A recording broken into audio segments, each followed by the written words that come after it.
Bueno, muy bien. Continuamos con el Congreso de Estudios de África. Si es en este primer día de exposiciones. Eh, Recién tuvimos la primera sesión junto a Ezequiel Totti y ahora mismo vamos a continuar con la segunda exposición del día de hoy junto a Rodrigo Massa Cepeda. Como les comentamos, en este congreso el objetivo principal es poder ahondar y profundizar aún más acerca de diversas investigaciones, estudios y trabajos sobre el continente africano, acerca de los aspectos culturales, sociales, comerciales, económicos, religiosos, geopolíticos, estatales y muchas dimensiones más acerca de lo que viene sucediendo en la actualidad y en los últimos años en África, ¿no? En este continente tan inmenso, tan grande y lleno de países con una variedad y una diversidad increíble. Así que ahora sí, Rodrigo, paso a presentarte y ya te cedo la palabra para que vos puedas compartir tu pantalla, tu presentación y los videos con el tiempo que vos desees. Rodrigo Massa Cepeda es licenciado en Relaciones Internacionales por la Facultad de Derecho de la Universidad de La Salle, en México. Es maestrante en Estudios de África en el Centro de Estudios de Asia y África del Colegio de México.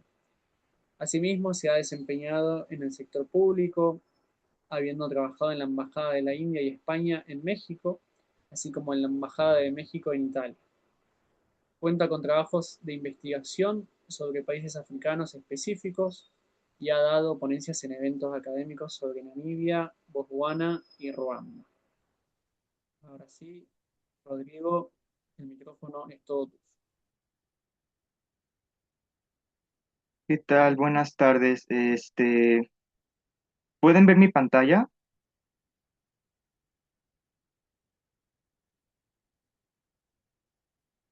o todavía no? A ver, todavía me parece que no. Si podés compartir pantalla, ahí abajo. A ver, un segundo, por favor.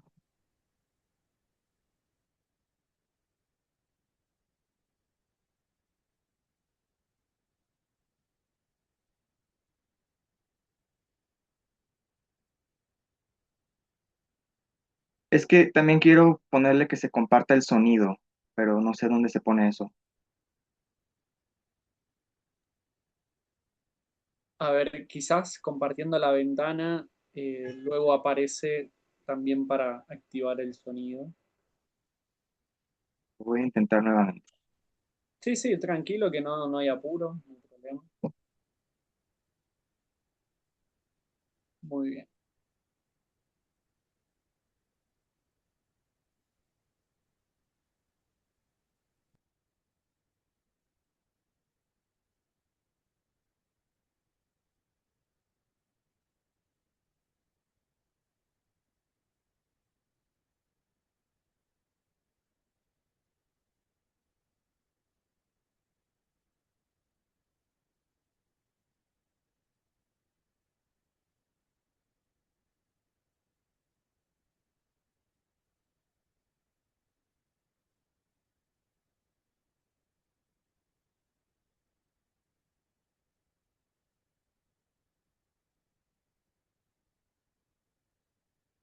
A ver, creo que ahora sí ya se está compartiendo. Sí, ahí ya se ve las diapositivas. Vale, muchas gracias. Bueno, ¿qué tal a todo el público que nos acompaña? Mi nombre es Rodrigo Maza. Voy a presentarles el siguiente tema. Decidí titularlo La Iglesia Ortodoxa Tehuajedo y su papel en la construcción de la identidad nacional etíope. Comienzo. Bueno, es muy común encontrar en África gobiernos que en la teoría son laicos, pero que en la práctica no lo son tanto. Tenemos casos muy paradigmáticos, por ejemplo, Kenia, Nigeria, que tienen iglesias cristianas protestantes que influyen mucho dentro de las decisiones políticas que se toman. Por ejemplo, el caso de la condena a la homosexualidad es un muy buen ejemplo de cómo los asuntos religiosos se involucran en este tipo de cuestiones políticas. Pero lo que yo quiero presentar en esta ocasión es una excepción dentro del continente africano. Etiopía cae dentro de esta misma categoría de ser un país que en la teoría es laico por una constitución que se escribió, que se promulgó, perdón, en 1995. Sin embargo, a pesar de que es laico de jure, de facto, nuevamente la religión juega un papel muy importante, pero con la importante excepción de que se trata de un cristianismo autóctono que se originó dentro de la misma Etiopía, que no fue traída por los colonizadores europeos. Eh, bueno, como dice, existe la relación formal entre el Estado y la Iglesia tras la caída del régimen marxista-leninista, perdón, del DER en 1974. Y bueno, la realidad es que tenemos en el país a 50 millones de fieles, que es prácticamente casi la mitad de la población total del país. Y bueno, existe una cosmovisión religiosa que impregna el tiempo civil, los símbolos nacionales y el espacio público de manera absoluta. Esto podría parecer una contradicción, pero justamente quiero argumentar lo siguiente. La tesis central. La Iglesia Tehuajedo constituye un cristianismo africano precolonial, desafiando la ecuación tradicional entre el cristianismo y Occidente con la colonización europea. Eh, bueno, la iglesia cristiana etíope se denomina Tehuajedo, que en lengua gués, que voy a abordar en eso más adelante, significa unión. Se refiere a una doctrina central del miaficismo. Este es un término teológico que hace referencia a que se cree que Jesucristo posee una naturaleza única e indivisible, divina y humana a la vez. Esto contrasta con, por ejemplo, religiones, otras ramas del cristianismo como el catolicismo, que sí cree que existe una separación entre las dos naturalezas de Jesucristo. Y bueno, el desafío académico es que las religiones africanas precoloniales se piensa que son inherentemente ajenas a las tradiciones judeocristianas. Como vamos a ver a lo largo de esta exposición, vamos a entender que esto no es así. Muy bien, como les había mencionado al principio, tenemos en comparación el cristianismo importado, que está en África subsahariana principalmente, contra la iglesia tehuajedo etíope. El origen institucional es que pues, las primeras son producto de las misiones europeas modernas, traídas durante el siglo XIX, en la época de la colonización, mientras que la iglesia tehuajed etíope nació en el siglo IV, sin ningún tipo de mediación europea. Llegó en el antiguo imperio de Aksum y se adoptó como la religión de Estado desde entonces. El idioma litúrgico, pues en el caso de las religiones cristianas importadas, pues tenemos a las lenguas coloniales, al inglés, francés, portugués, en los países que correspondan de manera respectiva, mientras que la iglesia tehuajedo tiene un idioma autóctono propio, que es el gués, que es una lengua litúrgica. Bueno, tenemos el canon bíblico, que es el estándar occidental que se conoce en todo el mundo, mientras que el etíope tiene un canon ampliado que incluye textos tradicionales etíopes y textos singulares apócrifos que se consideran en Occidente como el libro de Enoch. Y bueno, esto es muy importante, la medición del tiempo. En todos estos países se adopta el uso universal del calendario gregoriano occidental. Sin embargo, en Etiopía la realidad es completamente distinta. Eh, los pilares de la identidad de Guajedo, como les había comentado previamente, tenemos al miaficismo, que es la doctrina central, la lengua gués, que es una lengua litúrgica milenaria, exclusiva de Etiopía, que confiere a la iglesia una fisonomía lingüística independiente. Me gusta hacer mucho esta comparativa con el latín. Por ejemplo, antiguamente las misas católicas se daban únicamente en latín, que se consideraba la lengua litúrgica y la única en la que se podía dar misa. Esto cambió con el tiempo. Sin embargo, hago esta comparación para que podamos entender que en el caso de la Iglesia Ortodoxa etíope, se utiliza el gués, que es una lengua muerta, es una lengua litúrgica, que únicamente se utiliza en contextos muy específicos. Y bueno, normalmente, como les comenté, tiene textos sagrados ampliados. A ver. La escritura del Ges, una bugida milenario. Esto lo voy a abordar con mayor detalle en la presentación del día de mañana, pero en resumidas cuentas, el Ges es un sistema de escritura que se emplea hasta la actualidad para escribir los idiomas actuales de Etiopía, los más hablados que justamente son el amárico, el tigré o el tigriña. Estos tres idiomas modernos son los que la población en general habla, que son derivados directamente del antiguo Ges. Como pueden ver abajo, ahí se despliega qué significa abugida. Hace referencia a las primeras cuatro letras pues, de este sistema, ¿no? Abugida. Es un alfasilabario y bueno, es el sistema con el que se lleva la vida cotidiana y también pues la cuestión religiosa. Esto es muy relevante. Una de las grandes excepciones que tiene Etiopía con respecto al mundo occidental es su cosmovisión del tiempo.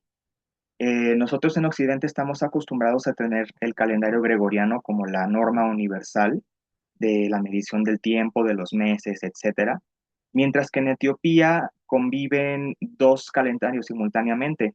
El calendario gregoriano que se utiliza para cuestiones de relaciones internacionales, cuestiones con negocios de otros países, y el calendario local etíope. Bueno, el calendario que rige la vida pública y civil en Etiopía no es el gregoriano, sino uno derivado del calendario copto alejandrino de 13 meses. ¿Esto qué quiere decir? Que existe un retraso estructural de 7 u 8 años respecto a Occidente. El tiempo sagrado se convierte literalmente en el tiempo nacional.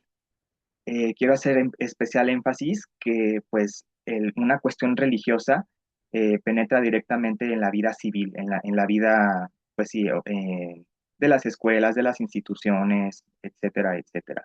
Actualmente Etiopía está en el año 2018, mientras el resto del mundo vive en el año 2026. En Etiopía se maneja que es el año 2018 y el año nuevo no se celebra el 1 de enero, se celebra para nosotros el 11 de septiembre, cuando se termina la temporada de lluvias y pues es una fecha dictada estrictamente por la iglesia. Aquí voy a ponerles algunos ejemplos de festividades importantes. Tenemos el caso del Mezquel, que significa literalmente fiesta de la Santa Cruz. Mezquel significa cruz en amárico, de hecho. Y bueno, se festeja el 27 de septiembre. Se conmemora con el encendido de una enorme hoguera que se llama Damera. Y bueno, esta celebración congrega multitudes masivas en la principal plaza de la capital, Addis Abeba. Esto es muy importante. Así como en muchas ciudades de América Latina existen los llamados centros históricos, o en México tenemos un concepto que es el Zócalo, que es la plaza central donde se ubica la iglesia, el palacio de municipal, las oficinas de gobierno, los jardines, etcétera. En Addis Abeba, la plaza más importante, la plaza central, por así decirlo, se llama Plaza Mezquel, justamente. Volvemos a lo mismo. La religión nuevamente incide en la vida civil y justamente se llama Plaza Mezquel porque es aquí donde se lleva a cabo la festividad del Mezquel cada 27 de septiembre. Bueno, esta ceremonia es considerada Patrimonio Cultural Inmaterial de la Humanidad por la UNESCO desde el año 2003. Otro ejemplo es el caso del Timcat. El Timcat es literalmente la Epifanía, que es el poder en procesión. Esta imagen que les puse aquí en el fondo es una imagen de una procesión de fieles y de monjes y sacerdotes en la ciudad de Gondar, en el norte del país. Se celebra cada enero, convoca a millones de fieles en espacios públicos, restaurados específicamente por el Estado. Tenemos, por ejemplo, el caso nuevamente en Addis Abeba de un lugar llamado Jan Meda, que se utiliza exclusivamente para celebrar el Timkat. Se celebra el 6 de enero y bueno, tiene una escala masiva. En la antigua capital imperial de Gondar, que es una ciudad fortificada con castillos, con murallas, pues es donde se lleva a cabo el evento de manera más tradicional, por así decirlo. Es un evento que atrae a más de 2 millones de visitantes anuales. Abajo les puse esta cita que me parece que es relevante para el tema, que dice, es una ocasión única donde la cultura, la tradición, la historia y la identidad etíope se unen. Fue una declaración oficial del gobierno de la ciudad de Gondar en 2025.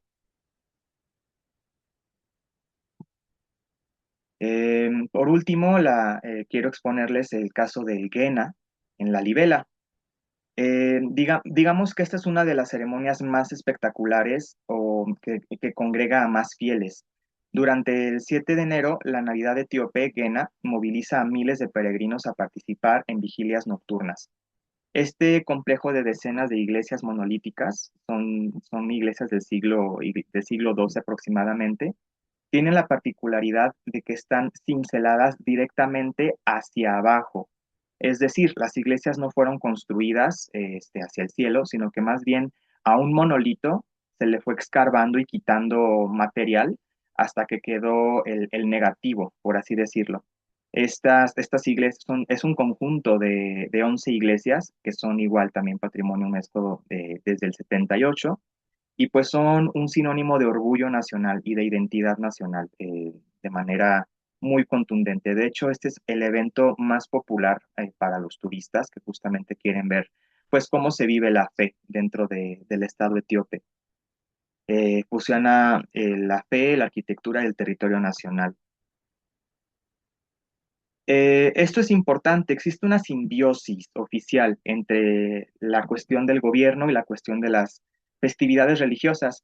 La imagen que les puse en el fondo podemos ver el hombre que aparece de traje del lado izquierdo, es el actual primer ministro Abiy Ahmed Ali, que se considera la autoridad civil. Es el primer ministro, pero igual esto aplica para alcaldes, para gobernadores locales, etcétera.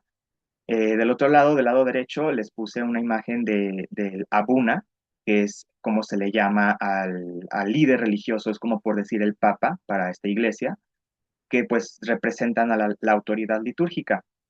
La escala multitudinaria pues no es el único rasgo distintivo de estas fiestas.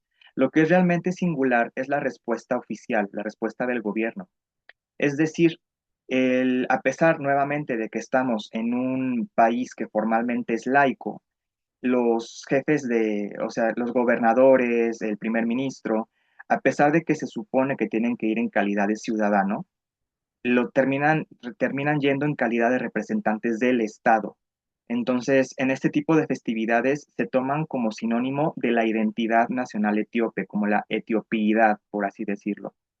Bueno, la procesión es ininterrumpida de un vínculo histórico entre el poder político y el poder religioso. Una cosa verdaderamente fundamental en la constitución de esta religión y de la identidad etíope como el Estado moderno que conocemos el día de hoy es la epopeya del Quebranagast. Es un texto que se compuso aproximadamente en el siglo XIV, escrito en lengua gués, justamente.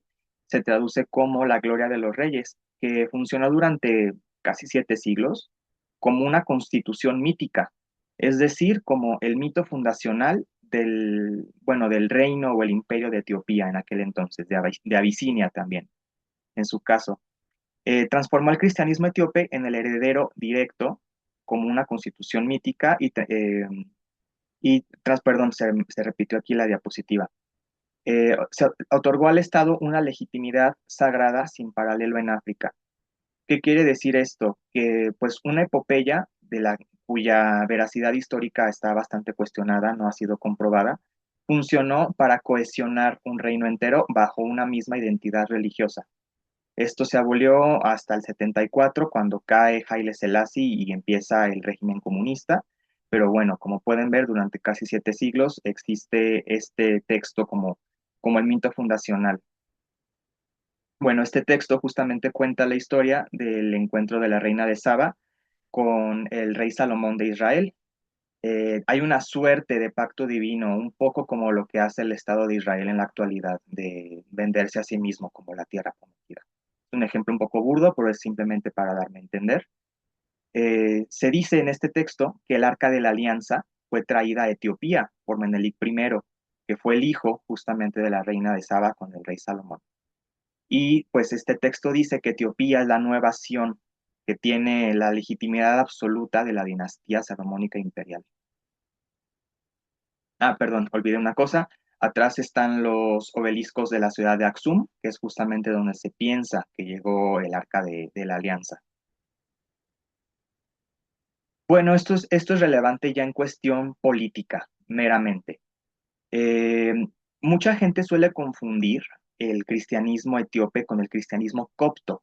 No son lo mismo, a pesar de que tienen la misma raíz, que de hecho tiene origen en Egipto y cuya sede se encuentra en Alejandría. La iglesia teguajedo etíope es autocéfala o acéfala también se le puede decir. Esto quiere decir que no obedece a ningún tipo de autoridad, sino que es en sí misma su propia iglesia, con el abuna, que es la autoridad máxima. Eh, ¿Qué sucede? Pues en el siglo IV, cuando se funda la religión cristiana ortodoxa oriental, que pues es la copta, siempre se estableció que el líder religioso iba a estar ubicado en Alejandría, en Egipto. Y esto fue durante siglos. No fue sino hasta pleno siglo XX, cuando, bueno, Italia invade Etiopía en 1937. eh, Mussolini se encargó de separar a la fuerza la iglesia cristiana etíope de la iglesia cristiana egipcia. Esto lo hizo como una mera táctica política para aislar diplomáticamente a Etiopía. De hecho, justamente en estas fechas, México es muy famoso por haber sido el único país de toda la Liga de Naciones en aquel entonces que protestó contra la invasión italiana a Etiopía en aquel entonces. Es decir, bueno, fue una estrategia política y no fue sino hasta el año 1959, ya cuando Italia se había salido del territorio, cuando el Papa copto Cirilo VI de Alejandría consagró al primer patriarca etíope, que fue Abuna Basilios, es la imagen del hombre que les puse arriba. Bueno, coincidiendo con la modernización de Haile Selassie, la independencia canónica se consolida como el correlato institucional de la soberanía nacional frente al colonialismo. ¿Qué quiere decir? Que nuevamente, que la iglesia sirve de una suerte de símbolo o de representación de cómo Etiopía es independiente, tanto políticamente hablando como espiritualmente hablando. Tenemos otro ejemplo muy contundente para mostrar cómo es que la política está íntimamente ligada a la cuestión religiosa en esta región. En 1993, bueno, muy bien sabemos que Eritrea se independiza de Etiopía y 5 años después existe la autocefalia religiosa ortodoxa de Eritrea. Bueno, Eritrea comparte la tradición tehuajedo con Etiopía. Sin embargo, tras separarse de este último país, el Papa copto Shenouda III le concedió su propio patriarcado. Entonces, la conclusión es la siguiente en este apartado, que este episodio confirma un patrón absoluto. En esta región, la identidad religiosa y la identidad política no son esferas separadas. La independencia eclesiástica es el reflejo institucional directo de la afirmación de la soberanía nacional. Entonces ya tenemos el caso de que tenemos dos iglesias independientes, acéfalas, en el Cuerno de África, la etíope y la eritrea. Bueno, existe una relación entre la religión y los atuendos tradicionales, la vestimenta tradicional. Les puse aquí 3 imágenes que representan a las etnias principales de Etiopía, que son los Oromo, los Amhara y los Tigray. Como pueden ver ustedes, tanto los Amhara como los Tigray tienen vestimentas con bordados que traen la cruz copta. En este caso, bueno, la cruz ya tehuajedo etíope como parte del mismo traje típico. Entonces quiere decir que incluso ya en la cuestión pues de la identidad cultural, de la identidad folclórica, nuevamente la religión está íntimamente ligada a la identidad de estos dos grupos. ¿Qué sucede? Sin embargo, la etnia más numerosa no son ni los Amhara ni los Tigray, son los Oromo, que representan alrededor de un tercio de la población total del país. Y ellos son principalmente o cristianos protestantes o musulmanes, con una pequeña minoría de cristianos tehuajedo. Como pueden ver, pues esto también se ve reflejado en el atuendo tradicional que como no cuenta con las cruces, no cuenta con las cruces ortodoxas. Tenemos el caso de que por primera vez el primer ministro del país es de la etnia Oromo, que justamente ya no sigue, digamos, bueno, previamente a esto los primeros ministros habían sido de la etnia Amhara. Entonces, esto quiere decir que se está buscando de alguna forma velar por la pluralidad religiosa. Esto me lleva a lo siguiente. Las sombras de la Alianza Nacional. Esta profunda imbricación entre el calendario litúrgico y la vida civil tiene un alcance desigual y genera simetrías. ¿A qué me refiero? Aquí les puse un mapa donde se puede ver de manera bastante clara, pues cuáles son las regiones de Etiopía donde se practica principalmente el cristianismo ortodoxo, que son principalmente las tierras altas, las tierras donde se encuentra, por ejemplo, Addis Abeba, donde se encuentra Gondar, donde se encuentra la Libela, todas se encuentran dentro del macizo etíope, que son tierras templadas. Aquí es donde viven principalmente las etnias Tigray y Amhara. Sin embargo, como pueden ver, gran parte del país, gran parte del territorio del país es zona principalmente musulmana, como podemos verlo en el lado oriental, que son principalmente la región de Ogaden, que colinda directamente con Somalia, la región de Afar y la región sur. Igual se encuentra, bueno, aquí les puse una imagen de unas mujeres etíopes de nacionalidad, pero somalíes en la etnia. Estas mujeres viven en la ciudad de Harar Yugol, que se encuentra dentro de Etiopía y que es un bastión del Islam dentro de Etiopía. También les puse el ejemplo del lado sur-oeste del país, de las regiones que están principalmente pobladas por las tribus del Valle del Lomo, que practican pues religiones tradicionales. Es decir, para estas minorías, tanto la musulmana como las tribus del Valle del Lomo, el calendario civil de 13 meses del calendario etíope y las festividades masivas financiadas por el Estado resultan completamente ajenas. Esto es una realidad dentro de la zona de Etiopía, que está poblada principalmente por somalíes. Los somalíes utilizan el calendario etíope porque recordemos que sigue siendo el calendario de la vida civil, de la vida pública. Entonces, pues utilizan irónicamente un calendario de una religión que no es la suya. De alguna forma, así se marca la contundencia que tiene la, la alianza, por así decirlo, del gobierno con la mayoría cristiana ortodoxa. Por otro lado, en el caso de la gente que vive en el Valle del Lomo, pues este tipo de dinámicas, el calendario, etcétera, simplemente son ajenas, son completamente irrelevantes a sus estilos de vida. No es sino en casos muy puntuales en los que tienen que interactuar con la gente de las ciudades o con gente del gobierno que pues recuerdan que viven dentro de un estado llamado Etiopía. Estas personas viven completamente al margen de este tipo de organización estatal. Este fenómeno puede operar sociológicamente como un factor de exclusión estatal, cosa que ha sucedido a lo largo de muchos años. Es por eso que han existido numerosas guerras, numerosos conflictos, justamente porque la Iglesia Cristiana Ortodoxa o la etnia Amhara principalmente es quien tiene el poder y el control de las instituciones.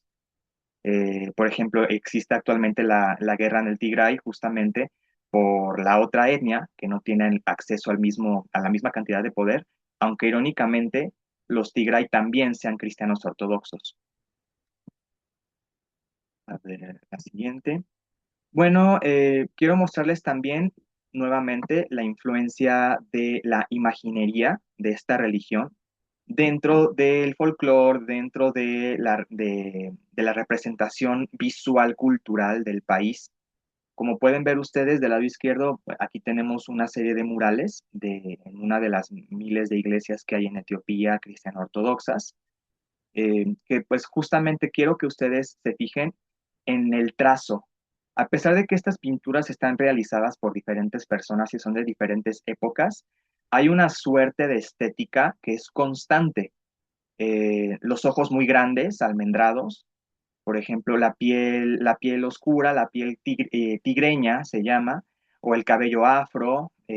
A mí personalmente me recuerda mucho a la estética del arte bizantino, de alguna forma, porque pues tiene cierta influencia al hacer pues iglesias ortodoxas orientales, ya fuera en el caso europeo o en este caso africano. Bueno, aquí tenemos una representación de la última mesa en el estilo perdón, de la última cena, en el estilo de ilustración de gráfica etíope, y bueno, representaciones de Jesucristo, de arcángeles, etcétera. Esto trasciende incluso fuera del ámbito religioso. Aquí les puse una diapositiva de cómo esta misma estética trasciende incluso a ámbitos seculares o de la cultura popular. Podemos ver que esta imaginería impregna incluso todos los ámbitos de la vida cotidiana. Recordemos que es la misma imaginería religiosa, cristiana ortodoxa, que ahora se utiliza, por ejemplo, en el caso de la imagen de la izquierda, es una pintura realizada en el siglo XIX para representar la batalla de Adwa, que fue una batalla que pelearon los etíopes contra los italianos y que es una de las pocas batallas en las que pues un país africano ha salido vencedor contra un país europeo, y pues pueden ver muy claramente la inspiración estética y gráfica, que es prácticamente la misma la de las iglesias, y se trata de un asunto meramente histórico, meramente secular. Del lado derecho les coloqué una de las miles de estampas y de pinturas que uno puede encontrar pues en Etiopía, en tiendas de souvenirs, etcétera, que representa pues cómo se come en Etiopía. Esa canasta es una canasta de injera, y bueno, la injera es un pan fermentado tradicional plano que parece como una crepa, que es donde la gente come y comparte. Nuevamente es un tema completamente, digamos, de la vida mundana, de la vida secular, y tiene la misma estética. Les puse igual en el ejemplo al centro la cerveza estrella, la cerveza insignia de Etiopía, que es la cerveza Habesha. Como pueden ver ustedes, pues el icono, bueno, el logotipo es la cabeza de una persona, de un niño, yo creo, en el mismo estilo. Y bueno, esto ya va a ser casi ya para ir terminando. Esto ha impregnado incluso ya dentro de la cultura popular. En el lado derecho les puse dos ejemplos. Tenemos el caso de Teddy Afro, que es, por decir así, uno de los artistas más populares de Etiopía y más queridos. Y muchos de sus videos, a pesar de que son videos modernos, subidos a YouTube, de Bebo, pues tienen nuevamente las mismas imágenes, la misma estética, y muestra las ceremonias del Timkat, a los sacerdotes rezando, a pesar de que es un cantante de música popular. Lo mismo con el caso de Ebne Hakim. Este es un joven que muy recientemente debutó en el mundo de la música y que tiene una suerte de combinación entre combinar la música pop con la música tradicional etíope y nuevamente la vestimenta y la imaginería. Les voy a proyectar un minuto de cada uno de estos videos para puedan visualizarlo. Y bueno, este es una ilustración de un libro que es un atlas de pueblos de África. En la parte de atrás son imágenes que ejemplifican cómo es que se llevó a cabo el Kebra Nagast, justamente esta epopeya, esta épica, pues está ilustrada en el mismo estilo. Ustedes se preguntarán cómo es que a lo largo de tantos siglos este estilo no evoluciona o no ha cambiado o no se ha modificado sustancialmente, porque a diferencia de lo que ocurre en Europa, que tenemos pues los diferentes movimientos artísticos que han ido cambiando a lo largo de los siglos, el caso etíope es completamente distinto. Se considera que esta estética, esta imaginería, es de algún modo sagrada y de algún modo se tiene que heredar tal cual. Y su búsqueda no es el realismo, su búsqueda simplemente es comunicar a través de imágenes sencillas, bueno, la doctrina o la religión. Tomemos en cuenta que pues Etiopía es hasta el día de hoy un país con una tasa de analfabetismo muy alta. Entonces, pues este tipo de imágenes ayudan mucho a que población analfabeta pueda familiarizarse con las historias, con los relatos de esta religión. Les coloqué la portada de este libro porque justamente quiero que vean cuánto ha trascendido este estilo pictórico. El hecho de modificarlo se considera una falta de respeto o incluso como hasta un sacrilegio. Esa es una de las razones por las cuales, pues hasta la fecha, a pesar de que sean diferentes artistas, el estilo se conserva. Y bueno, ya para ir finalizando, antes de poner los videos, lo que yo quiero rescatar es que estamos ante un cristianismo 100% africano. Este mito de que las religiones judeocristianas son únicamente europeas queda desmontado, porque pues tenemos este ejemplo muy contundente que es de antigüedad precolonial. Eh, bueno, tiene una cultura material autóctona, con su propia lengua litúrgica, el ge'ez, que es autóctono. Eh, la arquitectura monolítica, sin paralelo en el mundo, la estética que ya vimos, que impregna no solamente la religión, sino también la identidad nacional etíope en general. Y bueno, la independencia institucional, lo que ya abordamos, la autocefalia. Y bueno, Etiopía es el único caso africano donde un intenso laicismo constitucional convive con una fe pública mayoritaria, que no es producto de una imposición externa, sino un patrimonio puramente africano. A ver, y bueno, les puse aquí una reflexión. Tenemos una lección epistemológica. Nosotros estamos acostumbrados a utilizar estas categorías occidentales que hasta cierto punto son muy limitadas. Tenemos, por ejemplo, conceptos como cristianismo occidental, religión animista africana, que es algo que se utiliza mucho, cuyo uso es bastante cuestionable. Por ejemplo, se utiliza para denominar religiones como el vudú, por poner un ejemplo, o el ifá. eh, Estado laico. Son categorías que resultan insuficientes. Justamente ya el caso etíope lo acaba de demostrar. Se supone que utilizando las categorías occidentales es un Estado laico, pero no cumple con sus características, ya que la religión, como ya aprendimos, está íntimamente ligada en la vida pública. Y bueno, el mayor servicio que la Iglesia Tehuajedo presta a las ciencias sociales es recordarnos que la realidad vivida desborda nuestras clasificaciones y nos exige ensanchar nuestra comprensión del mundo y ensanchar o abordar nuevas categorías para poder definirlas o estudiarlas.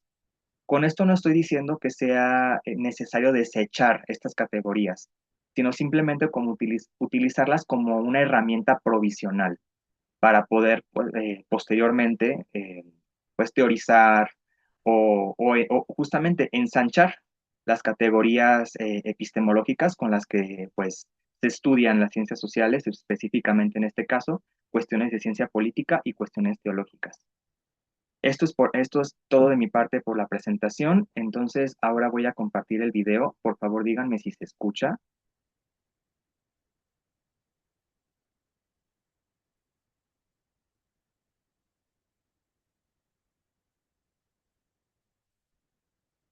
A ver, ¿pueden escucharme a mí? Sí, Rodrigo, a vos te escuchamos. Bien, a ver, voy a compartir la pantalla. Por favor, díganme si se escucha el audio, el sonido. A ver, ok. Este es uno de los videos más famosos de Teddy Afro, que justamente, pues, un cantante popular, y vean ustedes el video, todas las imágenes que se muestran. ¿Lo escuchan bien?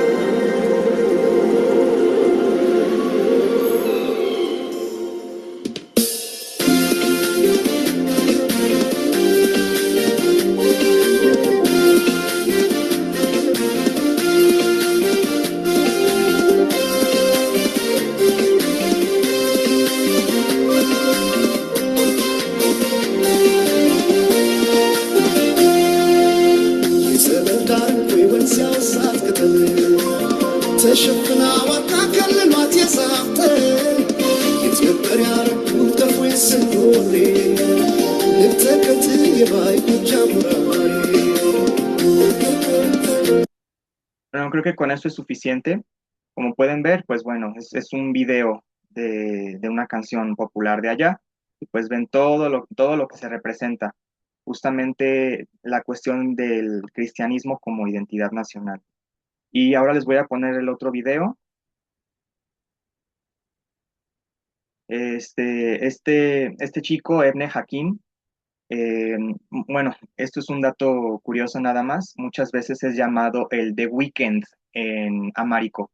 Me imagino que ustedes conocerán a este cantante canadiense, The Weeknd, es muy popular en todo el mundo. Él justamente es de ascendencia etíope. Su nombre verdadero es Abel Tesfaye, que justamente son tanto el nombre más común y el apellido más común en Etiopía. Pero bueno, la gente no lo tiene muy presente.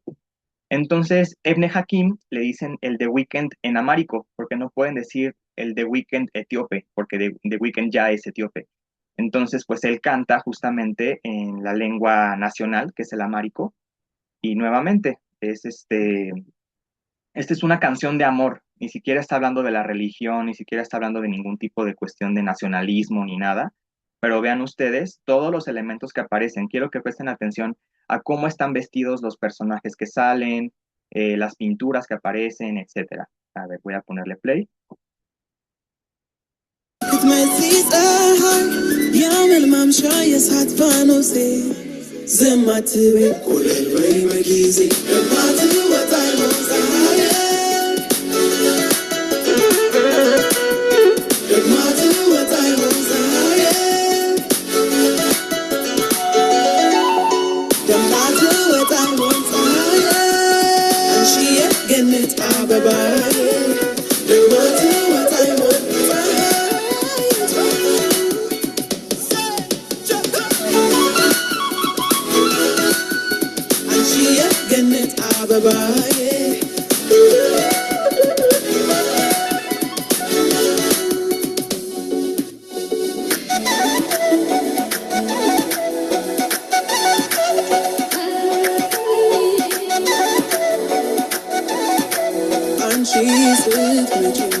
ላስፈታሽው ህልሜ የንኩ ካሳ ላንቺ አይደንቅም ልብ አይገዛ የሔዋን ምሳሌ ስልሽ ነይማ ነይማ ያልተፈታሽ ቅኔ ስልሽ ነይማ ነይማ ዞራ መጣሽ ላይኔ ልሽ ነይማ ነይማ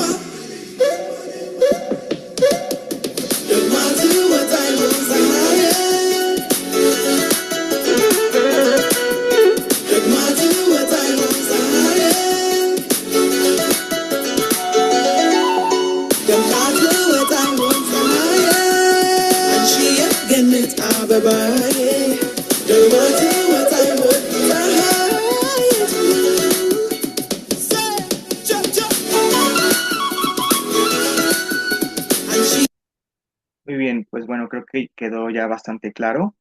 Con gusto les comparto los links para que ustedes puedan verlos con calma en su casa, por su cuenta. Francamente son videos muy bellos, muy conmovedores, que pues sí muestran como que este orgullo o esta identidad nacional que se forja a partir de toda la identidad cristiana tehuajero.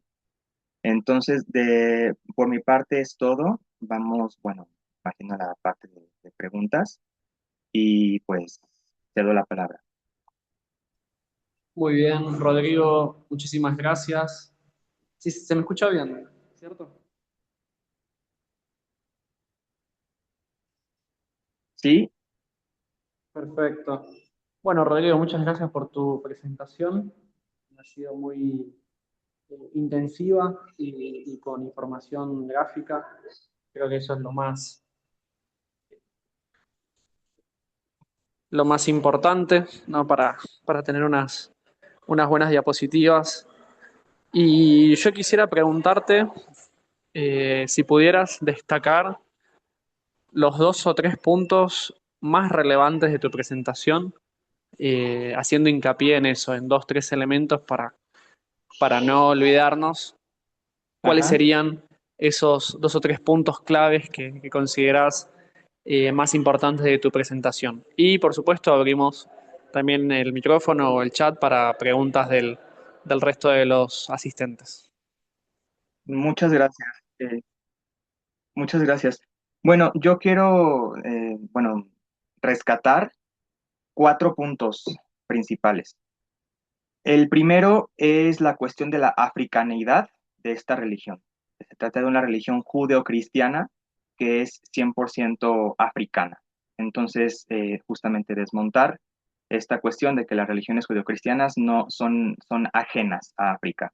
Ese es el primero. El segundo, hablar acerca de esta imbricación tan importante, sí, o sea, tan íntimamente concatenada que existe entre la identidad nacional etíope como país en general y la religión cristiana ortodoxa. Entonces, bueno, ya elaboré sobre eso. La tercera, eh, la cuestión de la autocefalia y toda esta cuestión política que justamente reafirma este punto de cómo la religión, en el caso etíope y eritreo, justamente son símbolos de su emancipación y de su independencia como culturas. Y por último, cómo se ve reflejado todo esto en la vida cotidiana. Tenemos el caso que ya ejemplifiqué del calendario etíope, que se utiliza en detrimento del gregoriano, el caso de toda la imaginería etíope, los trajes tradicionales, etcétera, y pues justo como esto llega incluso hasta la cultura pop. Entonces, pues esos son los cuatro puntos que yo rescato.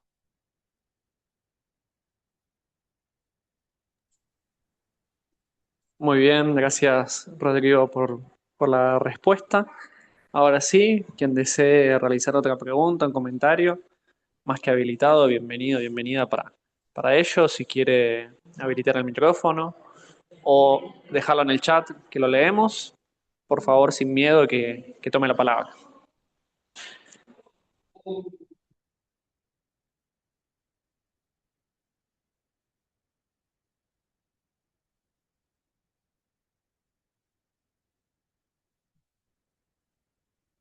Bueno, en lo que alguien pregunta algo, voy pasando el link de los videos.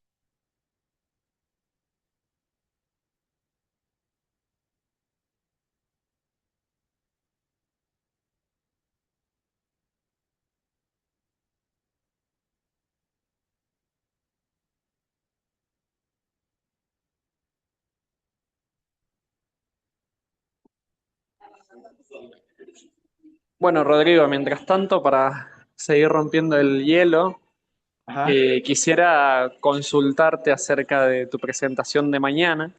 sí. Si querés hacernos un pequeño spoiler o hacernos ahí alguna introducción como para ir ya hablando de lo que sucederá mañana. Con gusto. Justamente está un poco derivada de esta misma presentación. Les mencioné al principio acerca de cómo el cristianismo etíope utiliza el GES, que es este sistema de escritura autóctono del Cuerno de África. Entonces, mi exposición de mañana es acerca de sistemas de escritura africanos. Un poquito el spoiler, muchas veces se asume que las sociedades africanas son inherentemente ágrafas, que no tienen sistemas de escritura propios, o en su defecto, cuando se estandarizan, que se escriben con el alfabeto latino, que es el caso de muchas lenguas africanas. Sin embargo, yo voy a hablar de muchos ejemplos que no son tan conocidos, de hecho, muy poca gente los conoce fuera de los ámbitos locales, donde, donde sí se emplean sistemas de escritura propios, o sea, diferentes al alfabeto latino o a la Vía árabe, porque esa es otra. Muchas veces se utiliza la Vía árabe para escribir ciertas lenguas africanas. Entonces, pues yo voy a hablar sobre esos ejemplos, justamente, pues qué casos más paradigmáticos o más relevantes encontramos dentro del continente africano con sistemas de escritura autóctonos.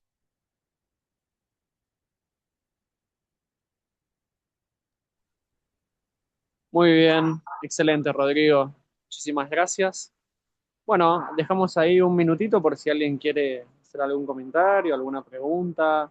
Emilia, María, Nicole, Ricardo, que son a quienes veo aquí presentes, si quieren realizar alguna consulta, Yo tengo más que bienvenido. una consulta. Sí, Emilia, adelante. Bueno, gracias por la presentación, muy interesante. Para mí es todo un mundo nuevo. Gracias.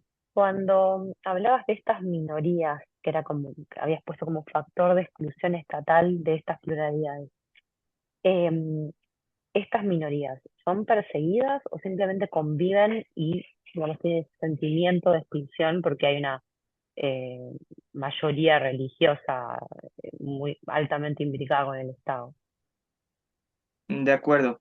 Yo creo que sería importante puntualizar caso por caso porque la realidad no es homogénea. En una primera instancia, el caso de los musulmanes, que es prácticamente más de la mitad del territorio y también se equipara en números a los cristianos ortodoxos. No tienen una persecución como tal, de hecho, pues conviven hasta eso bastante armoniosamente, por así decirlo. Sí existe como una especie como de resentimiento, ¿no? De ser vistos como ciudadanos de segunda categoría, con muchas comillas, pero justamente por lo que comento, que el calendario etíope, que está basado en el cristianismo ortodoxo, se impone en todo el país. Igual las festividades nacionales cristianas se imponen en todo el país.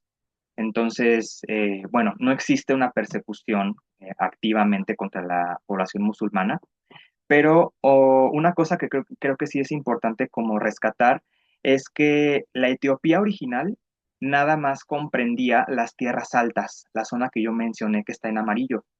No fue sino hasta, no recuerdo qué siglo, en la Edad Media, que el imperio etíope conquistó las tierras que solían ser parte de los reinos de Somalia.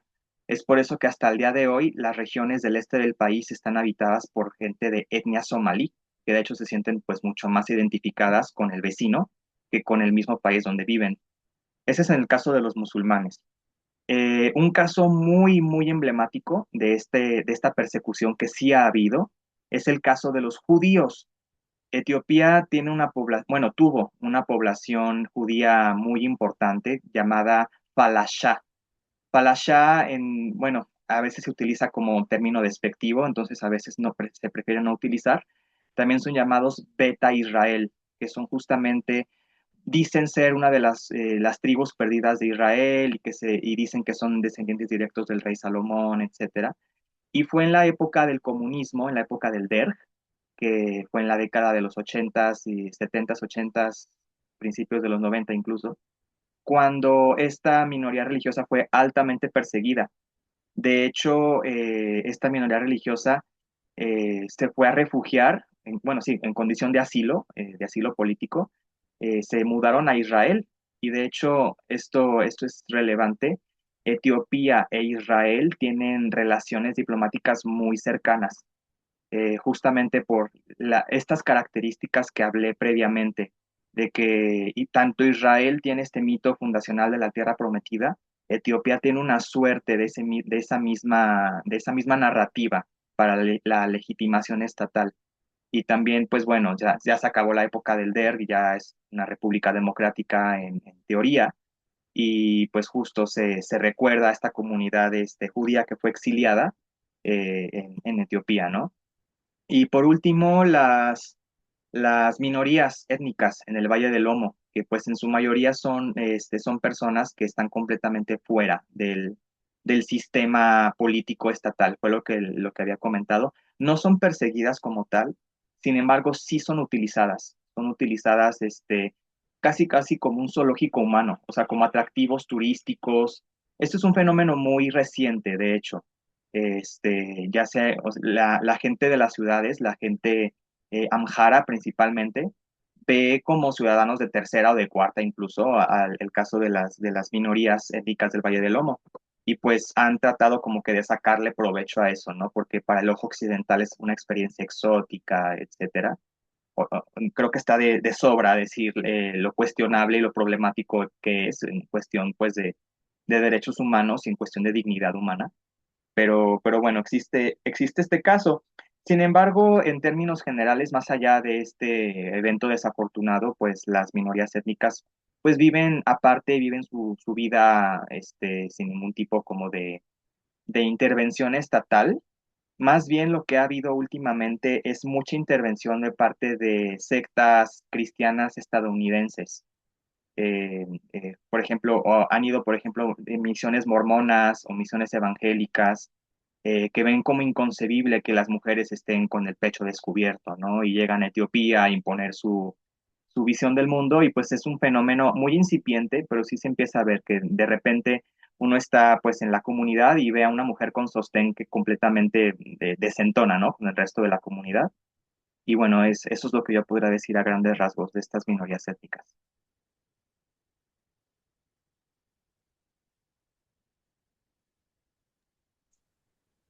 Muchas gracias. Excelente, gracias Rodrigo por la devolución y Emilia por la pregunta. Eh, Claramente estos espacios también nosotros los establecemos para bueno, poder dialogar, debatir, integrar líneas de trabajo conjuntos, quizás compartiendo, ¿no? Lo que vos ahora, Emilia, por ejemplo, nos contaste de que estás recién viendo, ¿no? Estos tópicos y quizás Rodrigo, alguien con más experiencia que te pueda quizás como orientar o guiar más en algunos papers, ¿no? En algún material biográfico o quizás incluso películas, ¿no? Como para poder acercarnos más, creo que es muy valioso. Y por eso también le vamos a solicitar a luego los expositores que nos puedan pasar algunos links para poder compartirlo. Creo que está bueno, ¿no? Como mantener la red y, y poder, bueno, acercarnos más en estos estudios africanos que, bueno, recién empezamos con estas primeras dos exposiciones. De mi parte también, Rodrigo, agradecerte por tu presentación. Eh, Vamos a dar por finalizada esta segunda exposición del día de hoy. Les recuerdo que Rodrigo también va a exponer mañana, miércoles, y que ahora a las 7:30, 19 horas, 19:30 horas, Argentina, vamos a continuar con la tercera exposición del día de hoy junto a Brian Rivero. Así que sin más, agradecerles por su tiempo, por hacerlo dinámico, entretenido y que bueno, podamos seguir conversando y dialogando acerca de todo lo que sucede en África o una partecita de lo que sucede en África en estas sesiones. Así que sin más, nos despedimos y nos vemos prontito, prontito en la siguiente exposición. Muchas gracias, hasta luego.